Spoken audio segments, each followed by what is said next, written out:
Alright guys, so we all have those projects we've been working on for quite a while, and it's time to get them off the back burner. I started remodeling my house and I had a strict plan of after 10 years of remodeling, whatever's not done is not going to get done. So I'm going to have to change that thought, because we have this window right here in the girls' room where there's no molding around there, and I've been putting it off because it's a weird shaped window, and but I decided might as well try and get it finished so it matches the other windows. So, and it's the only thing in this room that's not finished. So today we're going to finish it. What we're going to do is we got to get our measurements for the windows, and hopefully I can show you an easy trick to how to make your miters or your angled cuts line up perfect. Here we go.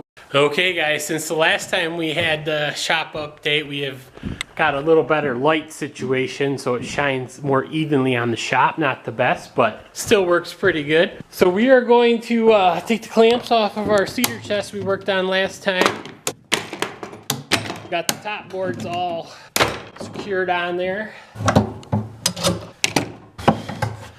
And as promised, I'm going to teach you how to make some pretty good angled cuts so that we can finish that window upstairs in the girls' room. So first thing we're going to do is we're going to figure out what angle we need to set our saw to. The easiest way to do that is, you guessed it, use your phone. So if you have 360 degrees and you have 8 angles, you got to divide it by 8, 45 degrees. I don't think that's gonna work. I'm kind of stumped. Siri, what is the inside angle of an octagon? Let me think. Here's what I found. 135 degrees. Siri, if I need to cut angles for an octagon window, what setting do I need to set my saw to? Let me think about that. Here's what I found on the web for if I need to cut angles. Each angle must be cut to 22.5 degrees. Perfect. Which if I'd have just looked at the saw, it would have been right there. And now each board, the inside part needs to be 8 inches long. So we'll measure and cut to 8 inches. And I don't have a pencil. Where's my tape measure? One moment. Okay, so now we're going to cut and measure our first piece, 8 inches. So we'll do 12, we'll get our first cut, and then we'll fix the other side. Oh, we're going to plug our saw in. Gotta get them outlets put in. The easiest way to measure now is just measure the other end, flip the board over,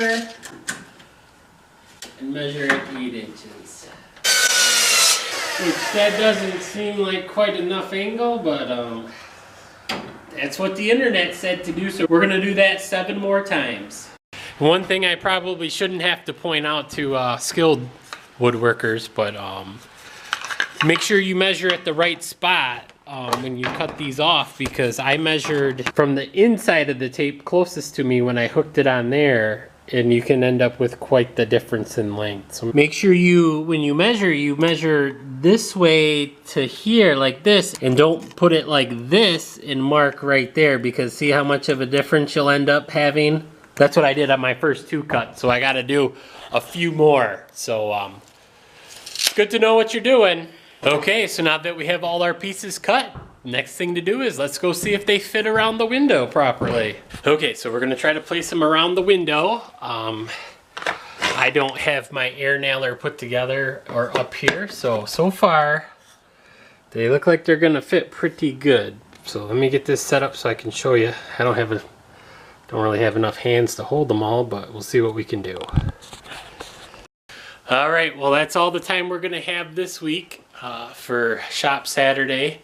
Tune in next time when we'll hopefully have our air nailer put together so we can attach the window molding. I would like to ask you guys, how many people have one of those rigid battery powered nailers? I'm really looking forward to getting one. That's what I would like, because I already have all the batteries. You don't have to worry about the pump, the air compressor, and all that stuff. Comment down below what you think about that. And which one would you get, a brad nailer or a finish nailer? Thanks for watching. almost like I knew what I was doing. Not too